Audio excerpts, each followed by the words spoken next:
Okay, welcome to this class once again. I would have really liked to wait for a few more people, but I understand that this class has to be it's time bound, so we have to be done in an hour. So hopefully while I'm introducing Techletics, other people will join. So I'll share my screen now. Okay, welcome to the class once again. Before we begin, I would like to tell you a few things about Techletics. So our company is a technology workforce development and consulting organization. What all that grammar pretty much means is that there are two sides to the company. So there's the consulting side where we help people digitalize their operations and basically offer product management services to them on one hand, and on the other hand, we teach people, professionals, the necessary skills that they need to survive in the workforce. So that's what all of this means. The problem that we saw was very apparent during COVID-19 and how there was like a huge demand for new skills, especially digital skills. So everybody is trying to get into tech now, and there's the gap that we need to fill because you can't get employed into a tech role if you don't have the skill, right? So that's where we come in. So how we're solving this problem is by providing online courses, on-demand videos, and programs like this, master classes like this, to help professionals bridge the knowledge gap that would make them be able to get these roles that are available in the tech space now. So far, we have this stats. I should have updated this stats. We have way more signups now. We have completed 103 lectures. We have about 33 courses, and we have had about 153 active students so far. So meet the brain behind this innovation. Oluwatayo Alofun, she's the founder and lead trainer at Techletics. I don't want to blow our horns too much today because we don't have time, but yeah, she has about 12 years postgraduate track record being in the data analytics space and product management space as well. And this is the rest of the team. So there's me, I'm Jedida Okonkwo, I'm a product manager at Techletics. There's Abiodun, there's Adenike on the call, and there's Oreoluwa. So stick to the end of this class. I have something special to share with you guys, something really, really special. It's a special gift to you guys. So if you want to collect your gifts, stay till the end of this class. So as we all know, today's the topic for today's class is leveraging analytics for product development. And the person who will be taking this class is Tayo Alofun. I don't know if I'm pronouncing that correctly, sorry. But yeah, he's the one who will be taking this class. And I'll call him up now to come and take the class. But before he comes, I want you guys to give me as many reactions as possible, right? If you don't give me plenty reactions, I'll not call him. So give me clapping of hands, give me party emoji, give me, I just want to see reactions on the screen. So just give me reactions like this. Yeah, I'm waiting for your reactions. Okay, Adela, thank you. Are there other people on this call? I'm waiting for your reactions. Okay, thank you very much. So Tayo, you can come on stage now. I will stop presenting. Yeah, Tayo, can we have you? Thank you very much. Okay, so first of all, this is my face. It's my real face. And let me share my screen. which of course I promise is going to be my real screen. The only thing that is not going to be real is the background that I'm using now, which is the AI generated one. I don't want to make any assumptions, again, because that's the whole idea of this session. We don't assume anything. So in the spirit of not assuming, I'm going to ask, can you see my screen? Actually, okay, all right, thank you. So knowing that you can see my screen, then I can proceed. Okay, so first of all, let me apologize. Unfortunately, I don't have, I was unable to get the PowerPoint slide. I would have loved to put this on Techlytics template. So I apologize very much for that. So today we are talking about how you can leverage analytics for product improvement. And I like to start with this quote, which is my quote. I want to quote myself.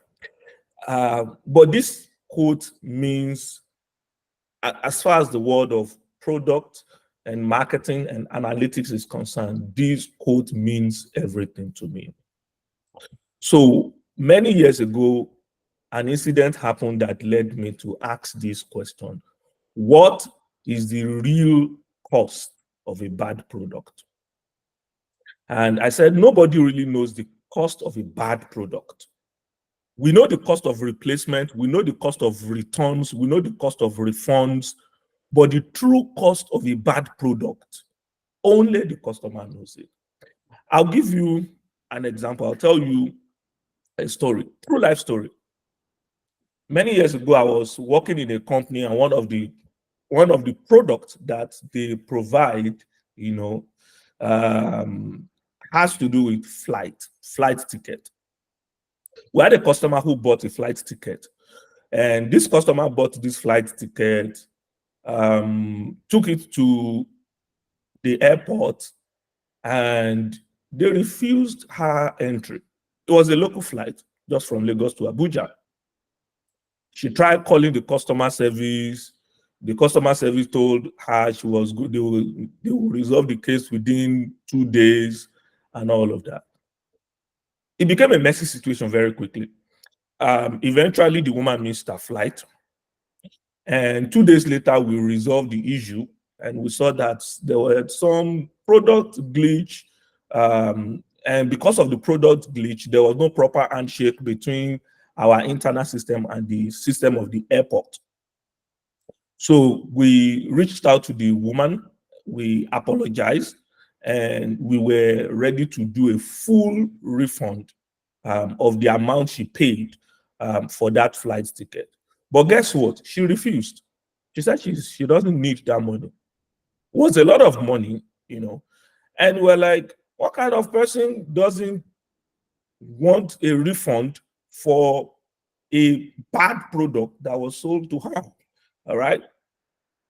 But as we began to investigate, we discovered that that woman didn't just miss a flight. Apparently, this woman has been chasing a particular contract for about 5 years, 3 years, I can't remember precisely. And it's been a long road and a lot of paperwork and all of that. And she was going for a final phase of the documentation in Abuja. Contract was worth about 7 billion or something like that. Anyways, long story short, she said at the time she was at that airport, at that day when she was getting stranded, she will pay any amount, literally any amount to anybody just to earn a seat on that, plane or on any plane. Anything that can get her from Lagos to Abuja within that time frame, she will do anything. So The reason why she was not interested in our full refund, we were coming from the position of arrogance to say, okay, we are sorry. The usual customer care line, we are sorry, we apologize for any inconvenience that you might have experienced in light of this thing, as a compensation and blah, blah, blah, blah, blah. Please send us your account details because we are doing a full refund, and we feel cool about ourselves that we have served a customer, and but it didn't go well that way. Why? Because in reality, when your product does not meet a customer's need, what it does to them is you cannot quantify it. The loss that the customer made in the process, you cannot quantify it. And that's why I said nobody really knows the true cost of a bad product. Now, this quote was what led me to actually dig deeper into product analytics. The only thing that can save us from ever coming into that situation is to be able to find a way, right, to predict, to preempt, to respond, to improve customers' experience. And that's why we are doing product analytics. So, well, if I'm really not keen on definition, but if you like the idea of definition, well, I have a boring one, which is the one that we all think product analytics is. We think it's just quantitative data about product.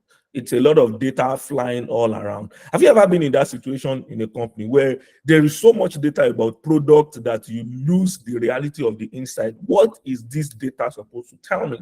Because that's what the data is all about. It's supposed to tell a story, and that story is supposed to make sense to you.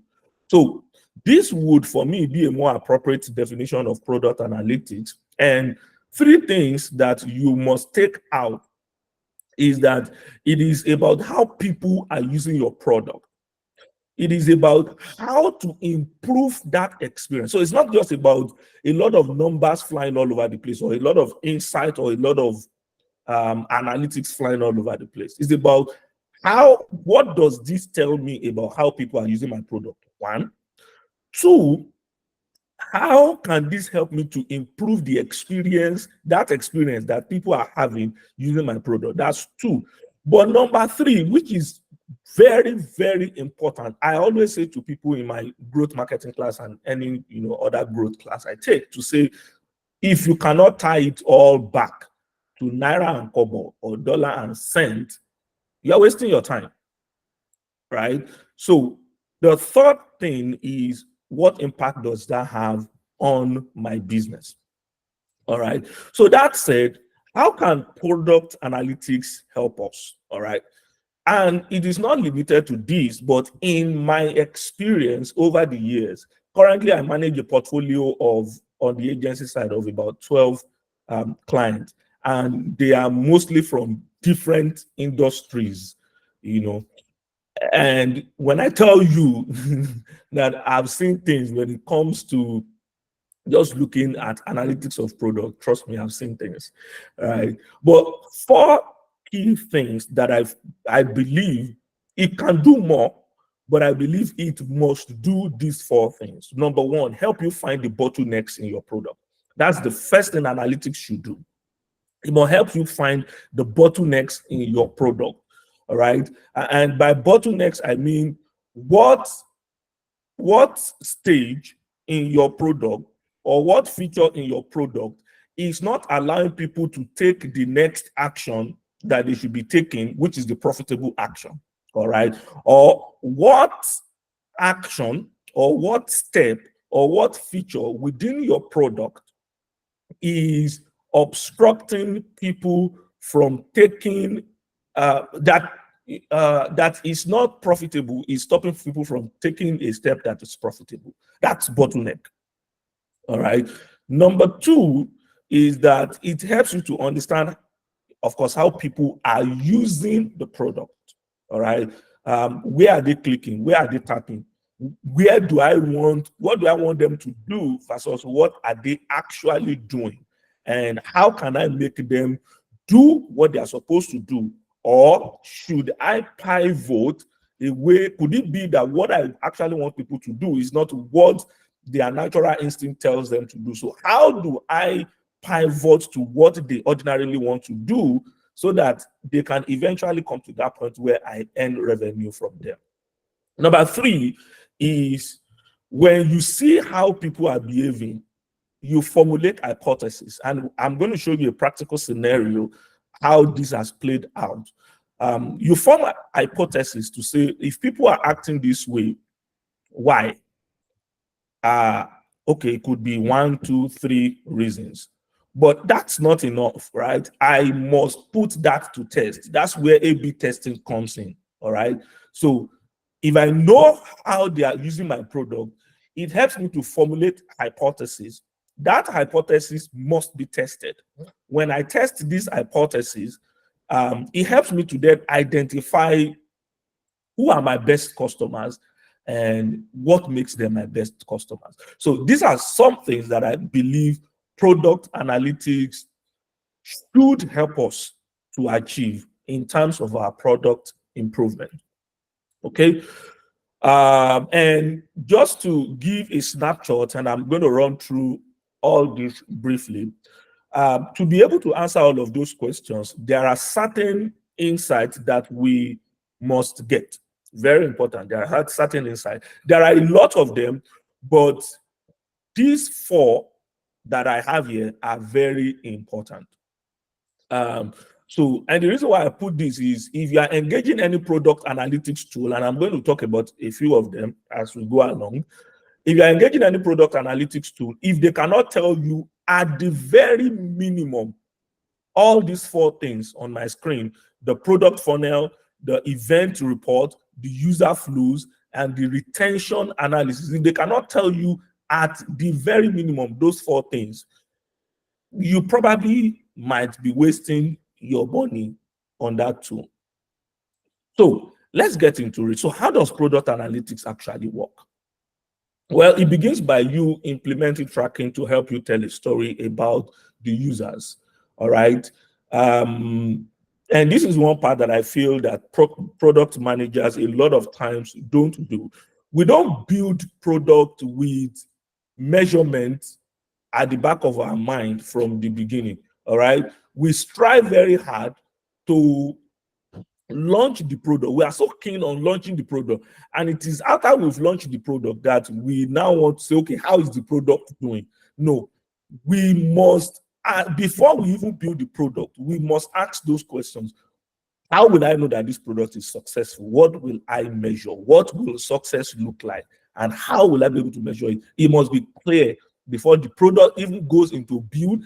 And in the process of the building, you must put in place infrastructure that make that measurement possible. All right. So how I think about this is, imagine I'm having a party, okay? And if I'm having a party, my party will probably look something like this. All right. My guest, a friend, Shahrukh. Again, I'm hoping that there is nobody who is Shahrukh on the call. I try as much as possible to pick a name that nobody will most likely bear. All right. But in case you are Shahrukh, I don't mean you, but yeah. So he's a typical guy. He arrived at my party at 9 p.m. wearing his great blue shirt and showed up with 2 friends that I did not invite. I invited only him, brought 2 friends. When he came, he refused to join us in taking beer or stout. He took Coke and ate some Doritos chips. Play charade, not Mortal Kombat, played charade for a few minutes, 30 minutes, left somewhere around 12 midnight and said, well, this has been fun. Now, if I'm to tell that story to someone who was not at the party, I could easily say, well, I had a party last night. Some guests came, they had drinks, snacks, played game, and they left. That would be a story about what happened. But not a lot of details. But I could tell the same story this way, all right? And I could start zooming in on the specific to say, oh, one of my friends, Shahrukh, was even part of the party. He came, he brought some extra two people that I don't know who they are and all of that.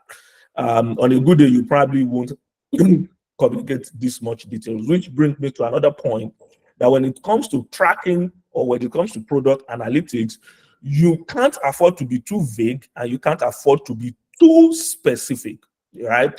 I was writing an article sometimes ago, which I didn't publish, by the way. I think this is an inspiration for me to go and publish it. And it was how much is too much when you are collecting data. All right. You don't need to be too specific. Be granular, but don't be too specific. Otherwise, you get into information overload, where you then get choked by information. There is under information where you don't have so much information to make decisions, but there is also information overload where you are drowning in data that does not translate. It's hard for you to make sense of it, right? So, but basically, if you have this much details, it helps you.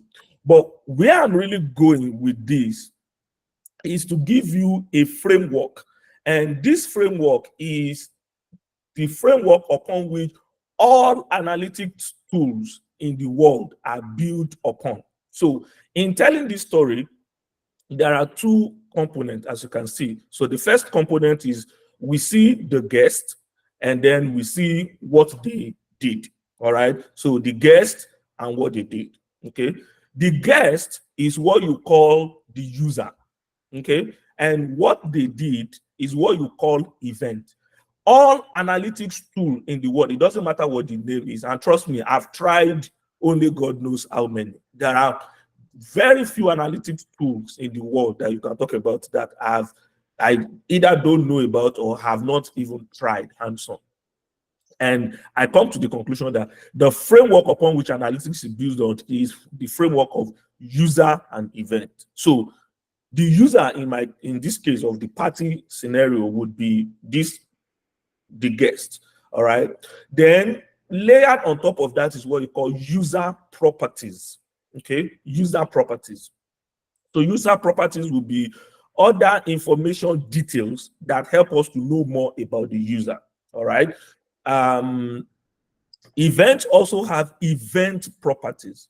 All right. When you understand this, making use of analytics tool becomes easier for you. Unfortunately, that's not the goal of this session. This session is a masterclass. Okay, this is not a deep dive. I'm sure Oluwatayo has a course that is a deep dive and more hands-on practical section. But this is just to give you a framework for thinking about analytics, right? It's about those two things, the users and the event. And layered on top of that is the user properties and the event properties. So in this case, the user, what are the properties of the user? The name of the user, what kind of shirt was he wearing, and all of that. So in a real life scenario, if you think about this, my party, when I have all of those information about these people, it can help me achieve a few things. Number one is that when I'm planning this party next time, I know how much drink to buy. I know that people are not interested in alcohol, for instance, because the last one I bought wasted, because I can count the number of people. That's okay. I know what kind of games and how many and how long do people engage in games. I know how many friends that I didn't invite that my friends invited, and I can plan for those extras.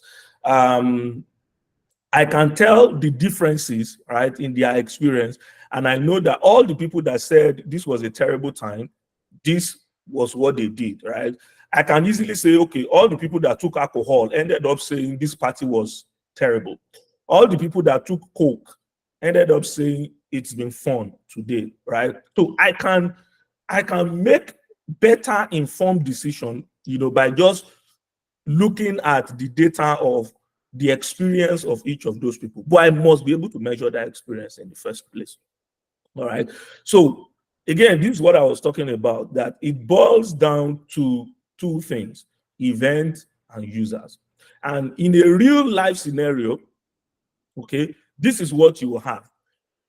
The user will be the guy, of course, it's very straightforward, the guy interacting with the product. All right. Most of the time we think about them in numbers, but they are actually human beings. You actual human beings that have feelings, that have children, that have parents, actual human beings. Then this second side of that is the event, the things they do. All right, away from the party. In a typical mobile app or website, what would they do? They will do a screen view. They will tap buttons. They will, if it's a website, they will open web pages. Right, those are events. Right, and those events also have properties. So, for instance, if the person view a product page, right? So what are that's an event. So what are the properties of that event that I can track? All right. I can track what is the name of the product if I'm having multiple products. Especially if it's an e-commerce, I want to know what category of product it is, how much is the price. When he moved from product page to checkout page, I'm trying to ask myself, what is the value of that cart, right? How much, what are the kind of items in that cart, all right? Was a promo code applied and all of that? So I want to track all of those things, what kind of promo code and all of that, especially if I have so many of them flying around. All of that feed into decision. I'll give you a clear example of something which I used as a case study in a growth marketing class I took last week. One of my clients, an hotel business, in February, they had more customers who book hotel than in January. However, they had 50% increase in their revenue in January compared to February. That doesn't make sense, right? It's almost like you are saying in January, 5 people book hotel and I made, and I made 20,000. In February, 10 people book hotel, but I made 10,000. All right. And up until that time, we didn't think about it, right? But when I look into the read and I started to dig in, and I'm like, this is actually a possibility because there is no fixed price on these. And then we dug deeper into what is leading to this, right, in the first place. And we saw that a lot of people were trying to do event, Valentine related event in February. And most of the people that book hotel in February are people who want to do events, which means that when one person is booking hotel, he's probably booking hotel for 5 people, but he's one person booking the hotel, right? So when we look at that, we're like, okay, so what did we learn? Number one, when people are having events and they are booking hotel, there is a higher likelihood that we are going to make more money in that process, all right? Number two is, what is important to us? Are we interested in driving a good number of people to book hotel, or we are trying to drive more money? If it is more money, then we should even tell the marketing people to optimize the campaign for volume, for revenue, as opposed to for conversion in terms of unit and all of that, right? So those were critical decisions both on the product side, on the sales side, on the marketing side, that came about by data. All right. So all these properties would give you more insight into what should I be focusing on. All right. So a user property will probably look something like this. Again, event property tells you more about the event. User property tells you more about the user, right? To give you another example, I remember when I was managing a transaction mobile app back in Nigeria at some point, I uncovered a particular insight, which was a transformation for us. And what was the insight? I was looking at what is the breakdown of the browsers and operating systems and just the device, breakdown of the customers that were using that product. And I realized that about 80% of the people were using Android. But I didn't stop there. I became curious. What kind of Android are they using? All right. And I discovered that it's split in between 2 people. Of that 80% that were using Android, 30% plus of them were using Samsung, and the remaining 70% were using Itel, Infinix. What's the name of this other one? Oh, you know, that other one within the same family. You know all of those companies. They have the same owner. So when I saw all of that, I'm like, all of these devices have a single owner, right? It look like Techno, Infinix, they are owned by the same person. Samsung, yeah, is on the one side. So I said, you know what? The biggest, the biggest set of people for this product, they are all on this network. And I said, why are we wasting? I mean, not exactly wasting, but I'm like, why are we spending so much money on Google Ads when these people, this company have an advertising infrastructure that can target all the people, all the mobile devices on their network? And it was a transformation moment, right? Because we were like, let's get them into a meeting and see what the package they have to offer. All right. At some point, we were like, how about we even strike a partnership deal with them to say every phone that they have, we want to pre-install our app on that phone, because we've seen from inside that the majority of the people that are our customer have some sort of affinity to that product. That is what product marketing does for you. Okay. All right. So user properties can tell you a lot of things, and it can be a big decision point for you. Anyway, so with all this said, how can it help us to build a better product, which is where we are going? So I'll take an instance of an e-commerce firm. Unfortunately, I can't tell you the name or show you their branding, but I can always show you the numbers and just walk you through the process, because I want this to be as practical as possible. Ordinarily, if I were taking a normal class, which is supposed to be hands-on, I always like to get permission of some clients ahead of time, so that I can show actual real life scenario. But this is going to be as close to real life scenario as we can get. So this e-commerce firm, like every other firm, they are looking to increase revenue. Again, I don't know anybody who is here and in your company, your product is not looking to grow revenue. Even NGOs are looking to grow revenue. So it's by default what everybody is trying to do, right? Now, they want to increase revenue, they want to increase, and the way to do that is they want to increase the number of people that install their app, and they want to increase their conversion rate, and they want to increase the average basket size pretty much. Ordinarily, this is what conversion will look like, right? People install and they check out, except that in real life, it is not that straightforward. It looked pretty much like something like this. When they install, they try to onboard, they come to home screen, they probably search for what they are looking for, they probably put in some filter to reduce it. Most of the time, they put money. I don't want it to exceed X amount of money. And they probably are going to look at product reviews and then come back and then add it to cart and then check out. So it's a lot more complex, the journey between installing your app and checking out. And it's the same with website.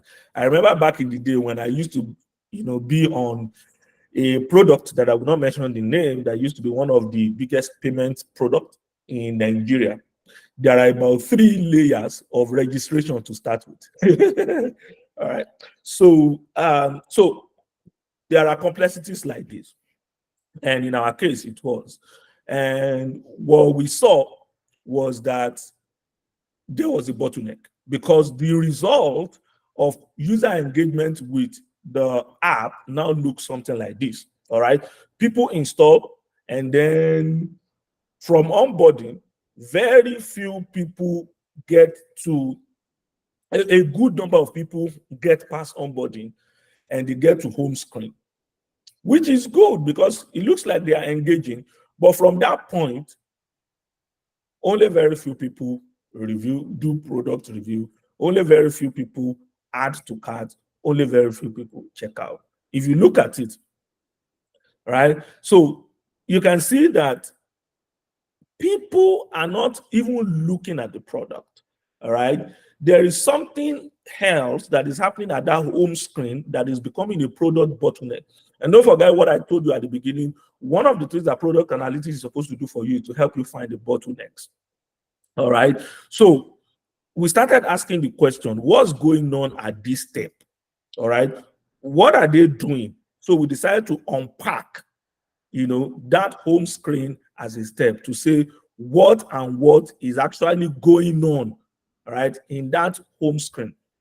Okay, so by the way, this is a funnel. So it brings us to another analysis, all right, which is to then say, okay, what is the user flow? Okay, so there is a flow which is supposed to be your own funnel. Funnel is the flow that you have designed for the user. Okay, user flow is the flow that the user designed for themselves. Do you understand? So you have a funnel. Your funnel is the idea you have in your head that when people install the app, this is the next thing they will do, and this is the next thing they will do, and this is the next thing they will do.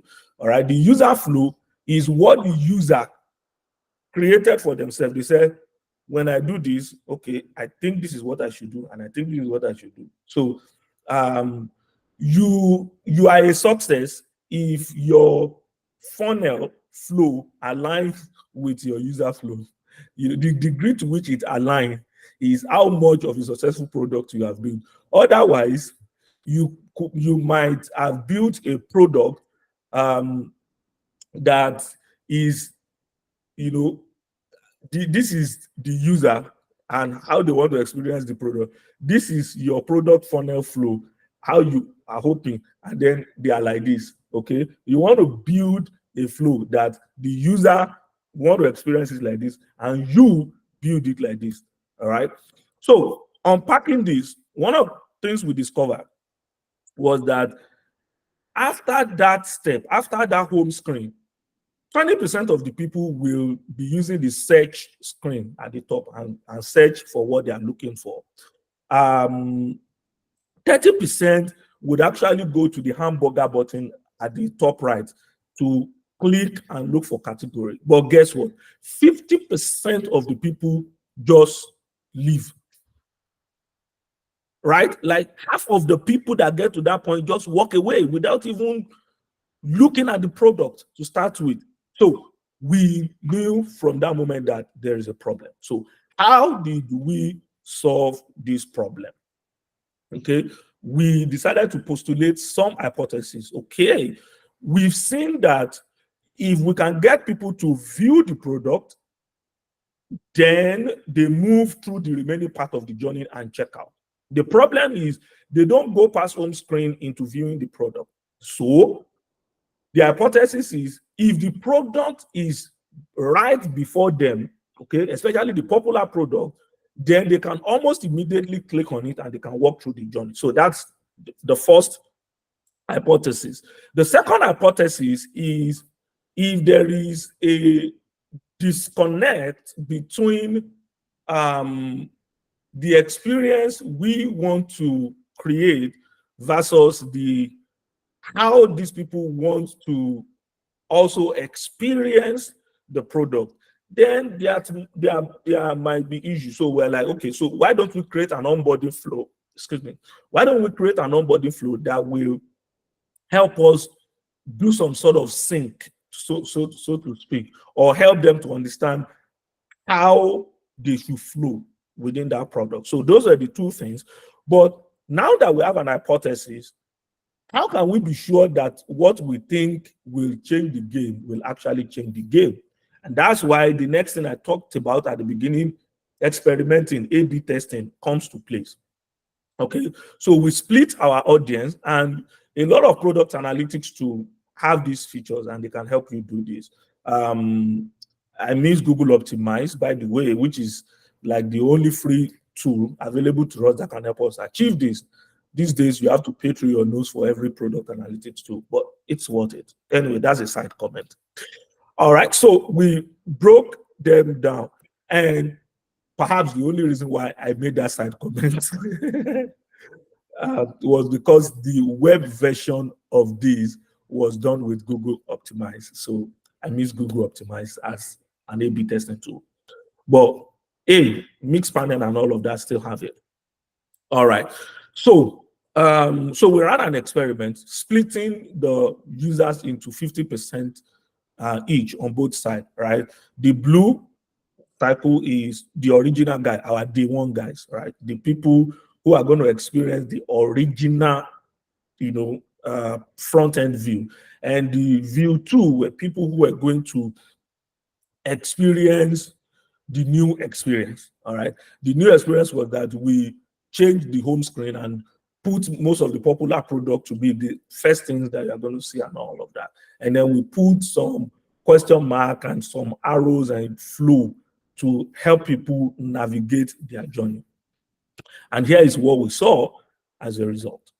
All right. If you look at it, remember the green guys are the new guys. Okay. The green guys are the new guys. So if you look at it, the experience of the older guys, of the guys with the older product, remain consistent. However, and it wasn't so dramatic, but it was great. The kind of change we saw, it was big. We doubled our conversion in the process. So 50% of people now viewed the product from the onboarding screen. And guess what?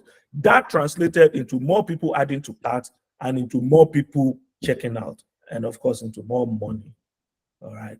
So when you look at this, you can see how we applied product analytics for this product improvement. So what did we do?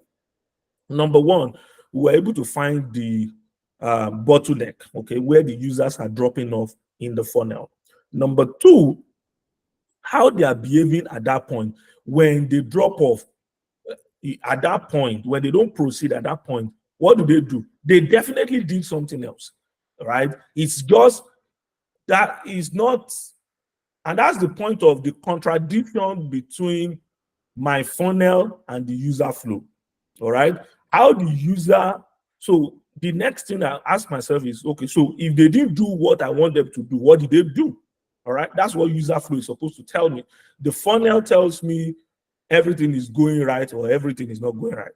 The funnel is what I've designed to know how things are going according to my plan.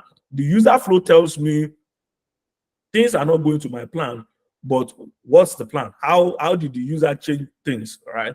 So that's the second thing. The third thing is that we formulated an hypothesis and put it to test, all right, to be sure that what we think is the problem is the problem. A lot of time, what used to cause plenty argument, I remember back then. By the way, my background is marketing. Did I say my background? I'm still marketing person, by the way. I'm just very, very obsessed with attributions and analytics. All right.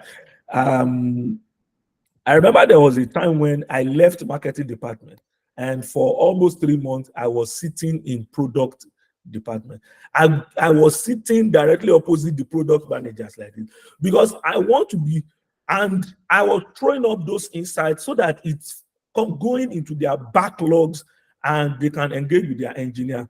And I look at how the conversation between product guys and engineer used to go. Like, we should do this. And they're like, why should we do that? All right. And that's where I have to come to rescue.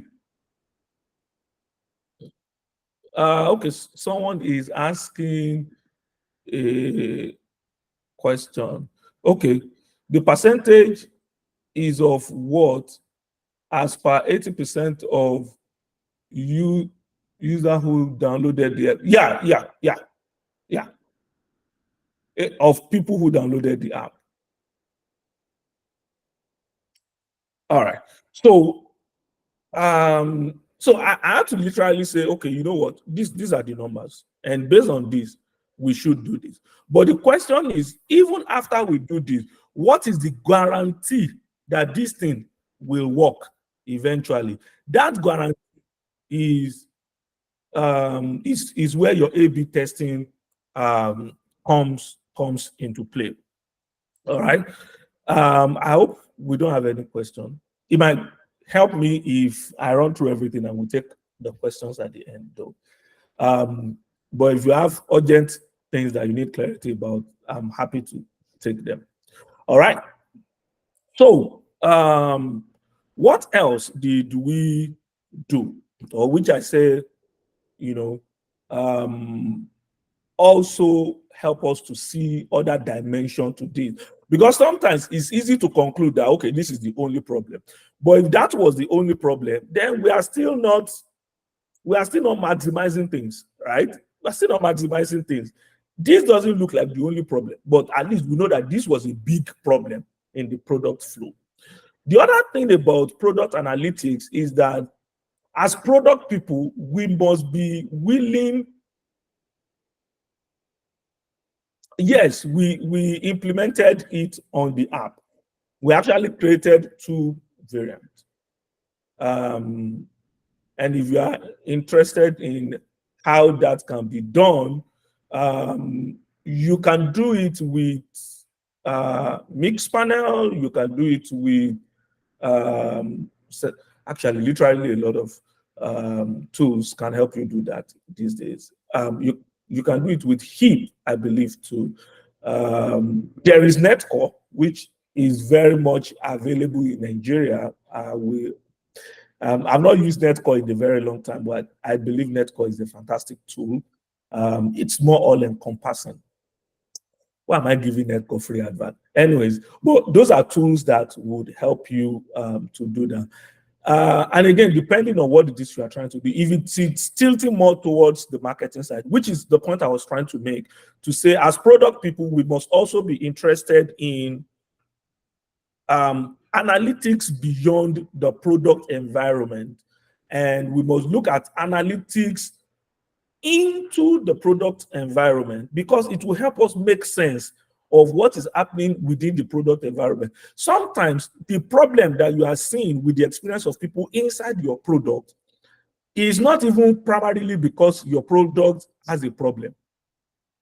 I've seen it happen before that people who are Android users using the product are likely to experience the product in some way, as opposed to people who come from iPhone devices. It is not so much of the device, it is actually the orientation. When you use a particular device over a period, there is a way you expect things to work. When you come into a different environment altogether, all right, you will still want things to work that way. So, which is why I said there are other things, and that brings us to, what we also did to say, how about we also check, in fact, there were 2 things that we checked to say event frequency, comparing the people who converted and the people who didn't convert. We wanted to look at their traits. Are there other information about these guys that could tell us why they were experiencing the bottleneck? And the reason why we did that was to say, even though that bottleneck was there when we started out, some people made it past that stage. And we are not disputing the fact that our product was creating problems for people, all right? But we are saying that even in the midst of the problem, some people made it past that stage. What did they know? All right? What was different about them? All right?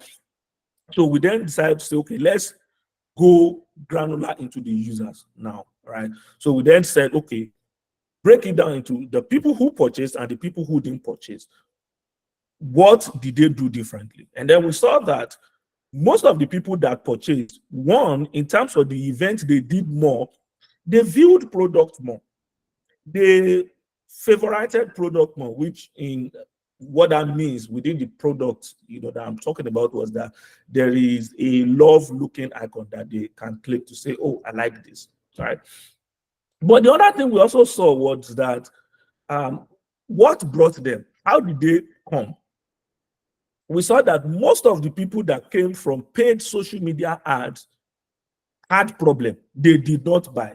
Now, it wasn't necessarily because they had problem with using the product, all right? It must have been a problem with the fact that they didn't have a need for this product. And because there was no need for it, it was a lot of work for them to be willing to break through the bottleneck. Paid search tried a little bit, but people with organic search, we discovered, were people who broke through, even from before we did the A/B testing and improved the product, right? And the reason is simple. When someone is actively searching for something, he wanted that thing badly. So if he comes into the environment and he experiences some sort of opposition, he is trying to overcome it. It's different from the guy that he was motivated to come. If things are too difficult, the guy will walk away. So it was a big insight for us to say, yeah, our product had problem, but maybe there were other things that were contributing to the product experience and all of that. So that gave us two insights to work on, all right?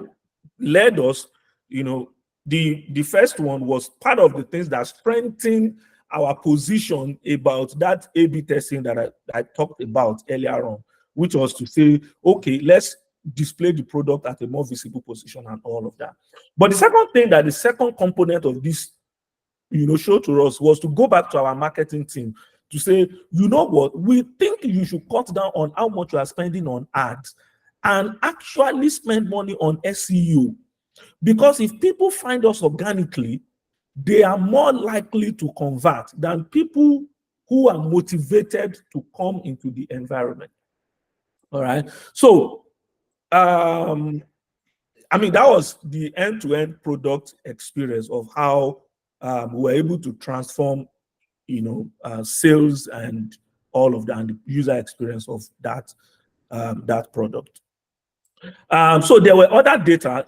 At the beginning, I did say that user flow, event report, funnel, and retention analysis, all right, or what you call cohort analysis. Your platform must be able to give you these four things at the very minimum.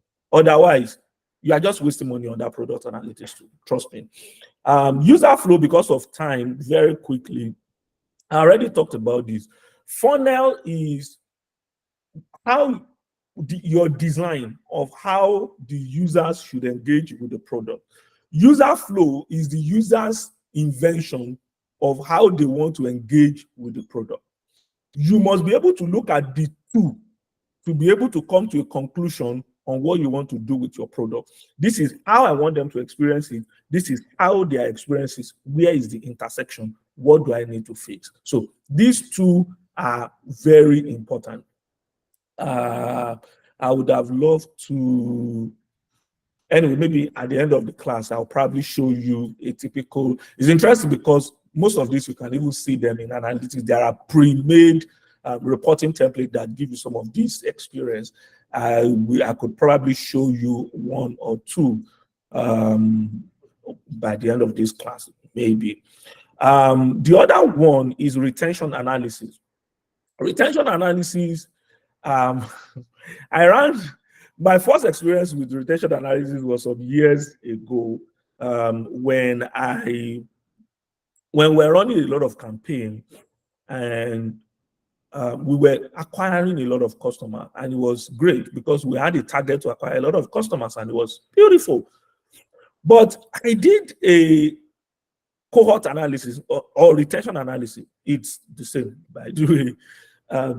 To then say, and what retention analysis tells you is how many percentage of people who did X action over a period of time did Y action. For example, or an example of the one I did was to say, how many of the customers who became customers 6 months down the line came back at least once to buy anything from me? And you don't want to see the result. The result was scary. It was in that moment we realized that when you compare the cohort analysis of our new acquisition and the cohort analysis of our older customers, Our older customers are still our customer, and these people that we have acquired, they are not going to lead us anywhere. All right. So those are some of the things that retention analysis will do for you. Retention analysis tells you the people that are coming to use this product, are they coming back? How much are they coming back? And trust me, a lot of times, except if you are B2B, a lot of times if you are a consumer-facing product, your money comes from getting people to do repeat buying. And if you are not able to do that, then that's a big problem. So it's not just enough to acquire a customer. You have to be able to know for sure that these people are going to keep coming back over and over and over. That's what retention analysis does for you. Anyways, so just as I round up today, what are some popular tools? There is Mixpanel, there is Amplitude, there is Google Analytics. And most of these are free to start. They are event-based, they are granular, in their approach. They have messaging built into them, some of them. And why I'm mentioning all of this is that you want to be asking yourself, okay, what do I want to do? What do I want to measure? And what tool will help me to achieve that? The two other tools that I didn't mention here, and the reason is simple. I wanted to take out analytics at some point, because I'm a bit conflicted whether to say they are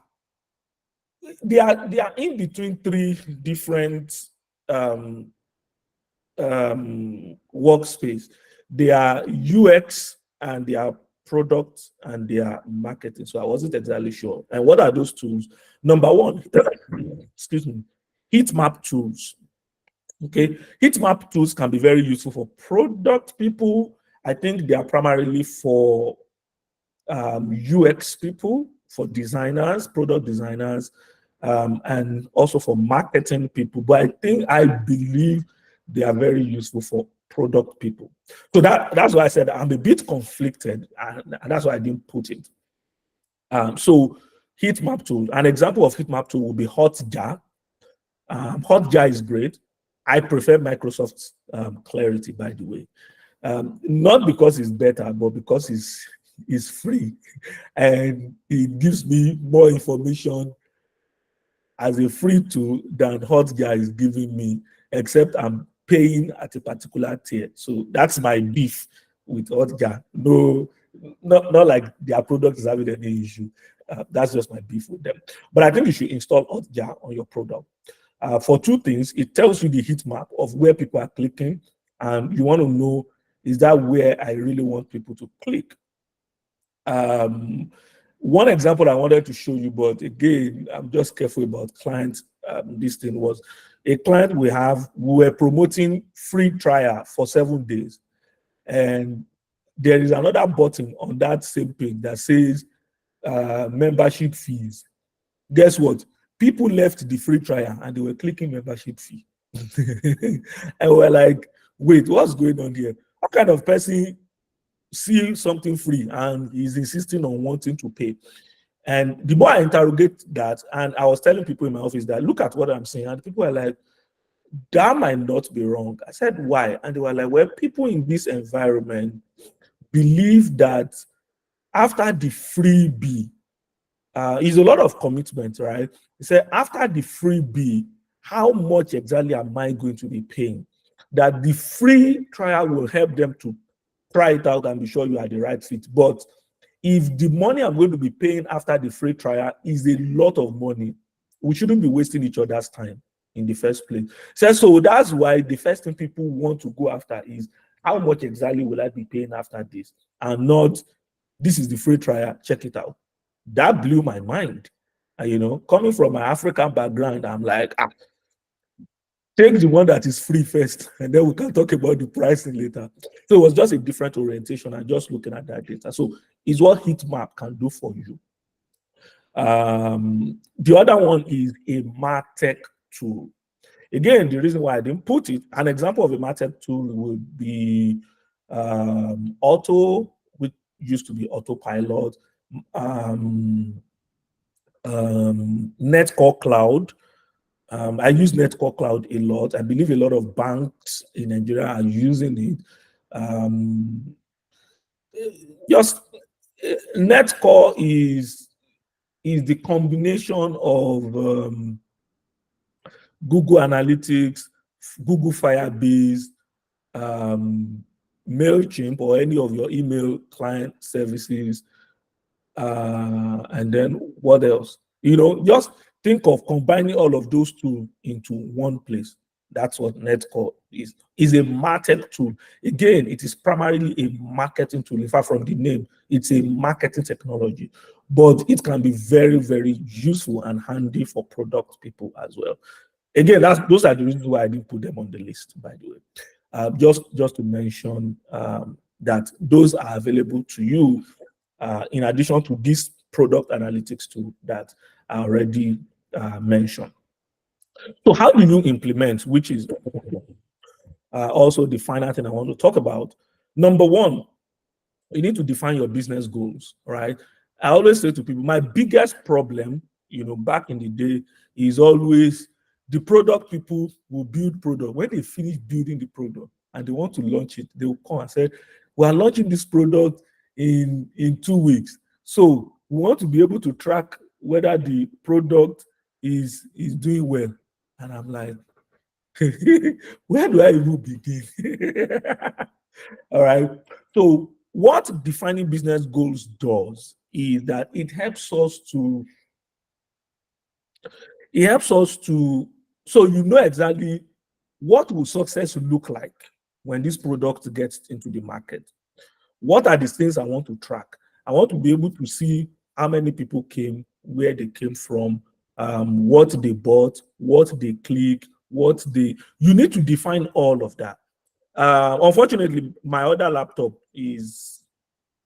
Apple is messing up with me. They locked me out of my laptop. So I wanted to be able to show you what my tracking planning sheet look like. I have an Excel sheet. So what it basically, the columns I basically have there are, I want to track this.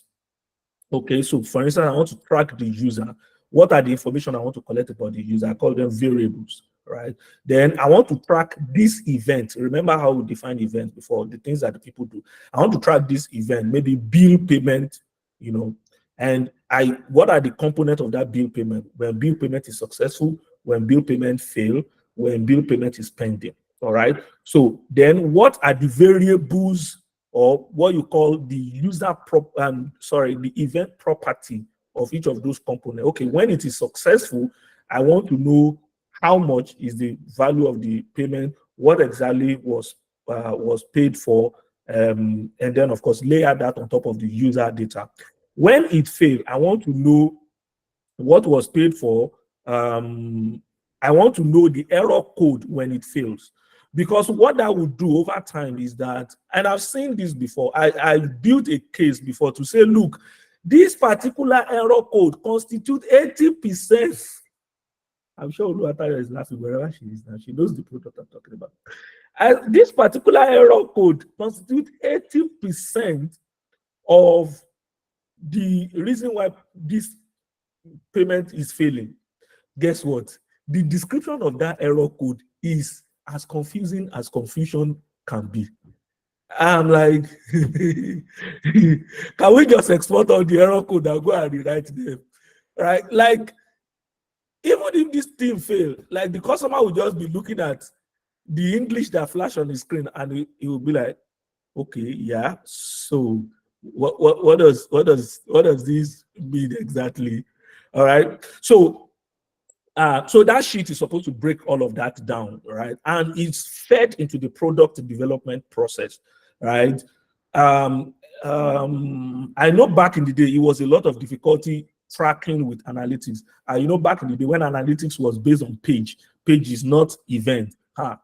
If you did not build layers and layers of product, or you didn't build unique variables into the product that can be tracked is a problem, right? So, but these days, Tag Manager has made our life easier.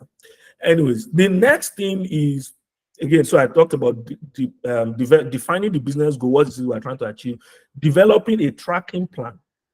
Okay, when you develop a tracking plan, which I already talked about, then the next thing is all of that will help your decision making, even of the tools. So when you're engaging vendors, you know, have you ever had to engage vendors to pick a product before? And everybody, you know, all the vendors, you know, you are going with the mindset of, I'm going to compare what they can do for me. But guess what? All of them are coming with overwhelming evidence why you must choose them. So what will happen to you at the end of the day is that you become very, very confused, because they will all be so good, you will not be able to say, okay, is this one, is this one. What will save you is, before you go into that meeting, you know exactly what you want. So you're asking them, can we do this? They might try to play around and say, hey, we have it in the roadmap. Can we do this? Yes or no? You check it off the box.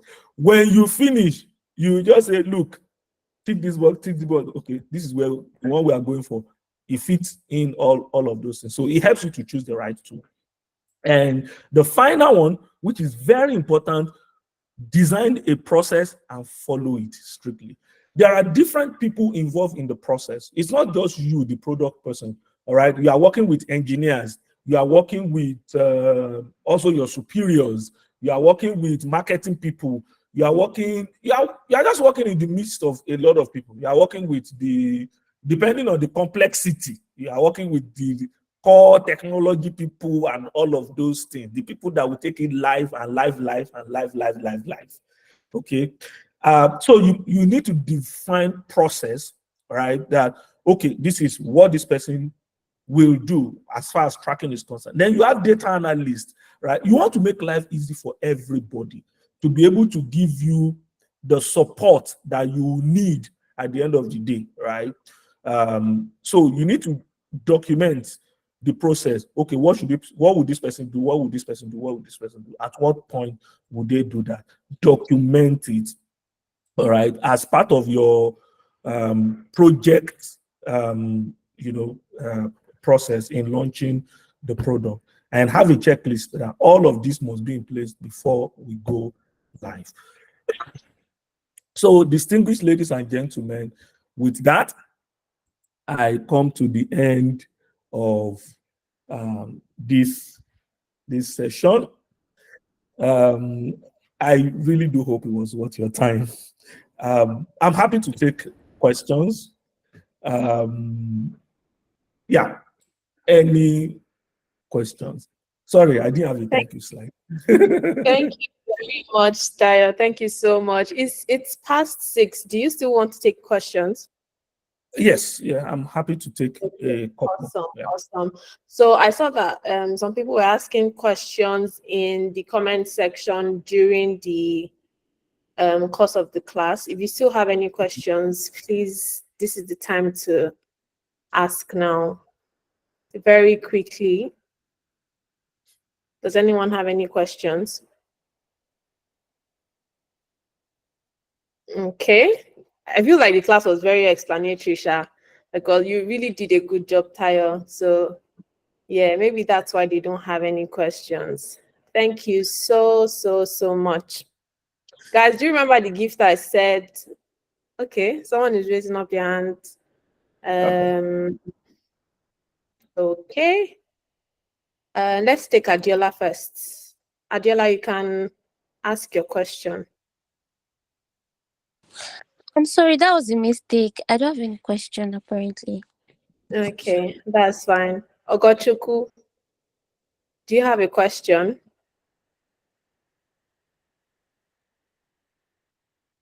Ogochukwu, you raised your hand. Is that a mistake? Okay, it's probably a mistake. So yeah, thank you so much, Tayo. I learned a lot. My notepad is already filled up. Is someone saying something? Yes, I think Ogochukwu was trying to speak. Oh, we can't hear you, Ogochukwu. Can you put it in the chat room?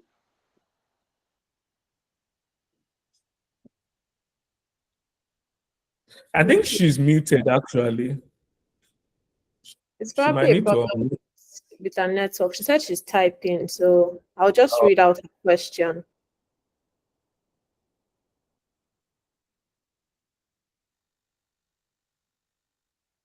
Gochuku, we are waiting for you.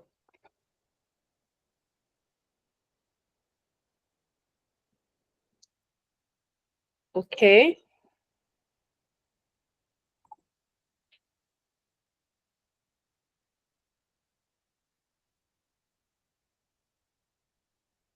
So Tayo, she's saying her question is about the fourth graph. Do you want to go back to the fourth graph? Okay. Yeah. Why are they both 50% with different heights?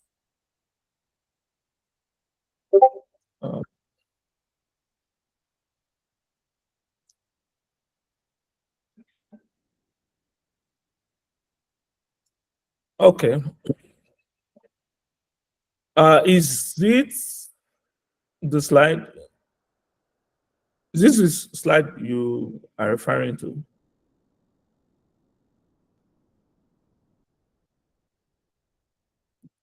She said it's this one. Yes, this one. Okay.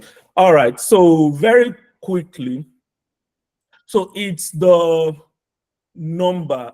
Unfortunately, I did. So the reason why it's different is the number that. Okay. So let's start with the home screen.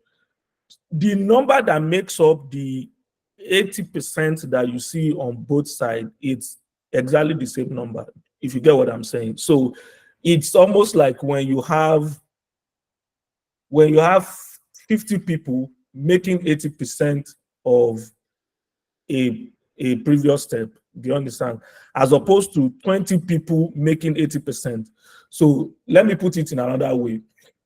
If I have 100 people, 10% of that 100 is what? Is 10, right?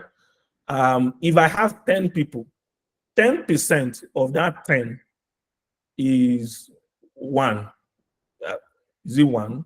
Anyways, but you get the gist, right? So the 10%, okay, so I think you get the picture now. So both are 10%, right? But in terms of the value of that 10%, it's one is higher than the other. But in percentage relative to the other one, they are 10%. But in terms of the value that makes up that percentage, it's not the same value. So I don't know if that explains, if that helps you.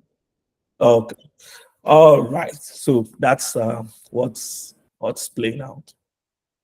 Okay. Thank you, Tayo. Is there any other question? If I give you people my gifts, is there any other question? I think that's about it. Right. So you stay till the end and you deserve to hear this. You heard it here first. Tayo, I'd like to share my screen. Do you mind me taking over?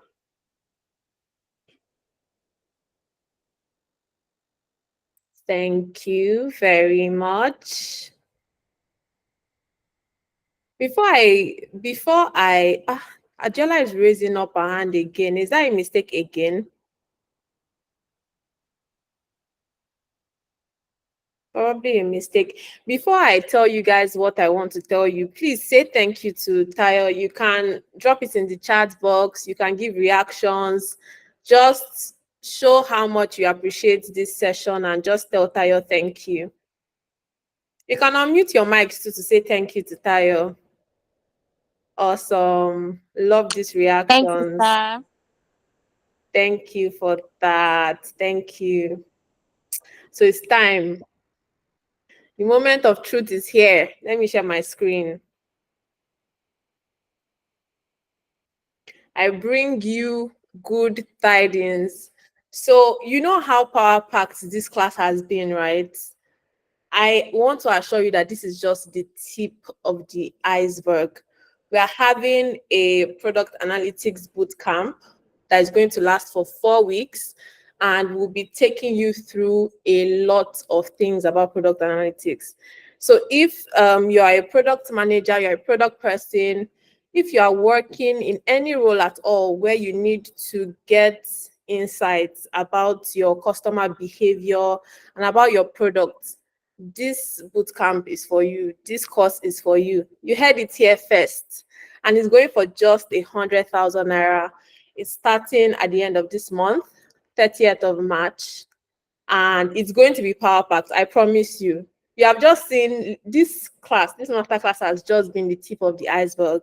I promise you, it is going to be power packed and it's going to be worth every penny. Right. So if you want to register for this class, you can go to any of our social media pages. You can use the link on this. Let me copy it out for you. Sorry. You can use the link on this flyer. You can use the link. I'm going to drop it in the chat box. You can use that link to register for the class.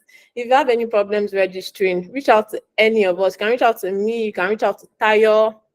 You can go to our Techlytics social media pages and send a DM there if you have any challenges with registering. But of course, you will not. All you need to do is click on the link and register. I promise you, it is worth every single penny. Right. So we have come to the end of this class. I hope you had fun. I hope you learned as much as I did. And we're having another one next week, same time, same place. Of course, if you're subscribed to our newsletter, you would get the details about the next class. So yeah, just stay tuned for the next one. It's going to be just as good as this one. Tayo, do you have anything else you want to add before we close? Right. Thank you, Jadida. I mean, I've listened in all through. I do not have anything to add. I'm looking forward to next session. Next session, or next week rather, we're going to be talking about how to track user behavior, how you and how we interact with a product, or how we're going to be learning from another expert who's going to be teaching us how to actually measure, or how to analyze, that's the word, how to analyze user behavior in whatsoever, across any other industry. So the key metrics to look out for when you want to, when it comes to analyzing user behavior, this person is going to be teaching us. So please stay tuned. You're going to get the invite and all of that. And there's an early bird discount. I'm sure Jadida hasn't mentioned that yet. So Jadida, you can still mention the early bird discount of 90,000 naira, and it expires March 10. So yes, nothing more, nothing less. Okay, so you have just 2 days for early bird discounts. Just 2 days for this is March 8th. Early bird discount is expiring March 10. So this is a very good 10% off. That's more than generous. That's more than generous. So if you want to cash in on the early bird offer, the time is now. You have just less than 48 hours. After that, you need to pay the full fee of 100,000 naira. Yeah, so be expecting you next week. Thank you everyone for joining this class. See you next week. Thank you, Jadida. I enjoyed the session. Bye.